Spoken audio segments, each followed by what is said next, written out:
something that I've always wanted to do, always, from when I was really little. I used to wander around our garden making up imaginary stories and I had these whole imaginary families. There were like 4 of us, 4 kids and the parents and dogs and cats and goodness knows what. So it's making up stories I've always wanted to do, I suppose. And then the writing, I wrote a lot when I was a child, but when I didn't really write seriously until a few years ago when I got made redundant from my job. And I took a creative writing course and realised it was absolutely what I wanted to do. The idea came from a number of places. The main thing that started me off was that I had this image in my head of a boy running away from his bodyguard. And I couldn't get this image out of my head, but I didn't know why he was running away or what the bodyguard was there for. And it just really started with that image. I mean, the story's about that boy and he finds out why he's being protected.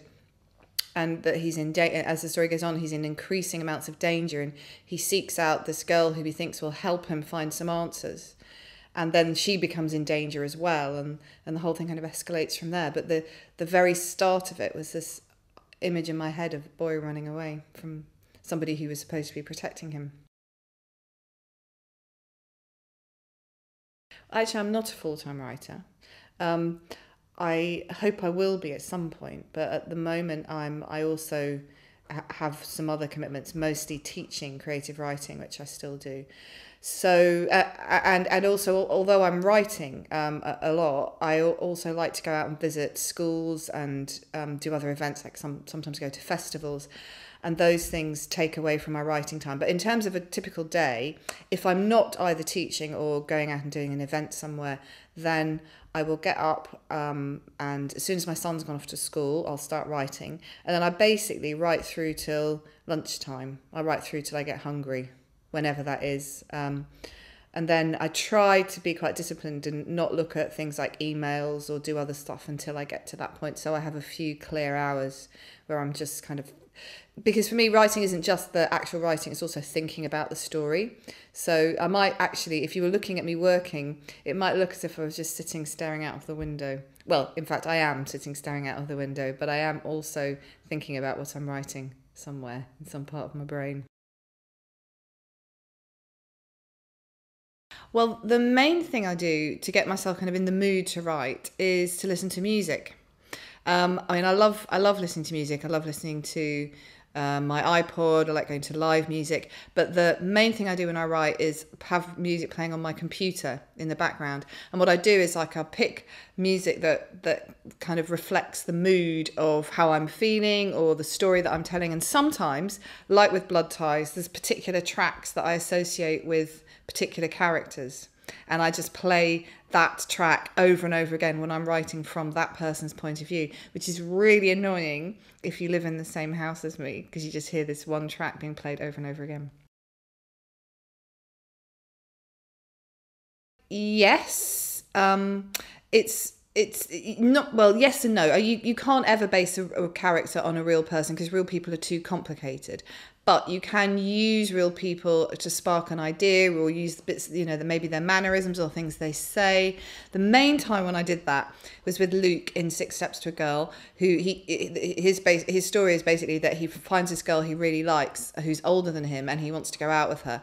And that actually happened to my brother, who's a bit younger than me. And when we were at school in our teens, he really liked this girl in my class and did in fact end up going out with her. So it's kind of, the character's kind of based on him, and the relationship between him and his sister and their mother, that's really sort of like the relationship between me and my mum and my brother when we were back then, which makes me Chloe, who's Luke's sister, a little bit, and I was very moody, so she's a little bit like me, but it's not like a real cut and dry thing.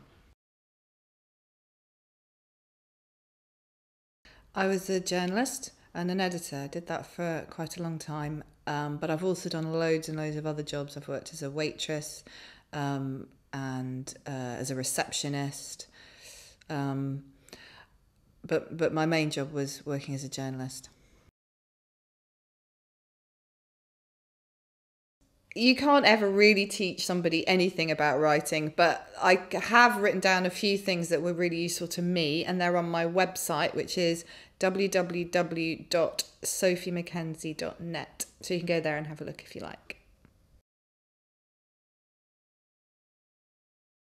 It's writing. I love writing. I really love just getting lost in stories. It's like you would probably feel if you were, or certainly I've felt if I'm reading something and I'm really caught up in the world. Writing's a bit like that. If you're writing something and you get caught up in it and you just want to be part of it, keep going with it.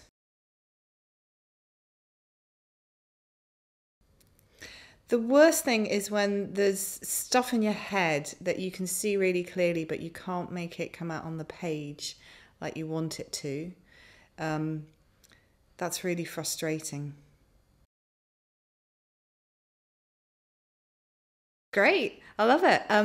It's really, really lovely when people tell me that they've liked my book, especially when it's the people who there's kind of the same age as the characters in the book. That's just such a lovely feeling that it's like meant something to other people, not just to me as I was writing it.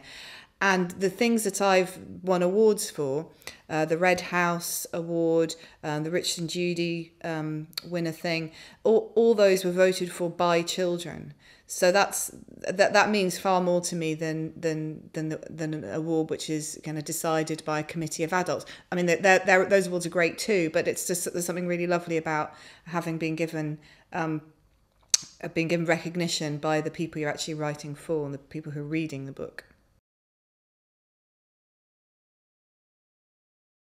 Well, listening to music, that comes into that a lot. I also really like going to the movies. That's kind of my favourite. Going to live music, going to the movies are my favourite things to do. I love eating, so going out for meals, that's also good. And I hang out a lot with my son. We play football together, which I'm really useless at actually, but he still wants. We still do play football together, and we watch it as well on TV. In fact, we have been to matches, but mostly we watch it on TV. A musician, definitely. That was a nice short one. Like something embarrassing. Okay. I once, when I was younger, ate a whole tub of brandy butter.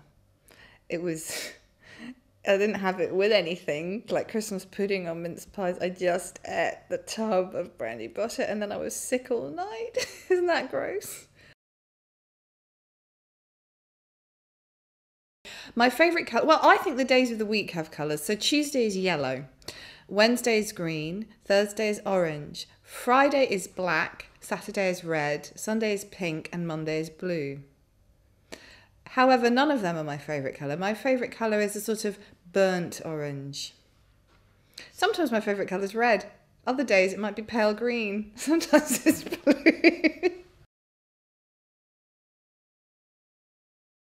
If I could be any animal, I would be a dolphin. I would definitely be a dolphin because they're such intelligent, beautiful animals. And they like playing. And I think that's great. Spend all day playing.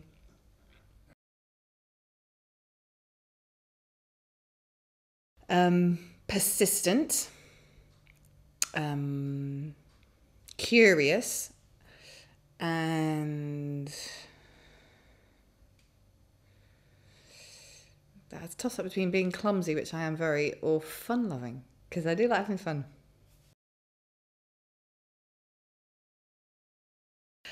Yes, very, but I would love to be a boy for like short periods of time, just so I could find out what it feels like, how different it is, because I think it is quite different. Although obviously it also depends on who you are, because the differences between people are not just about whether they're boys or girls.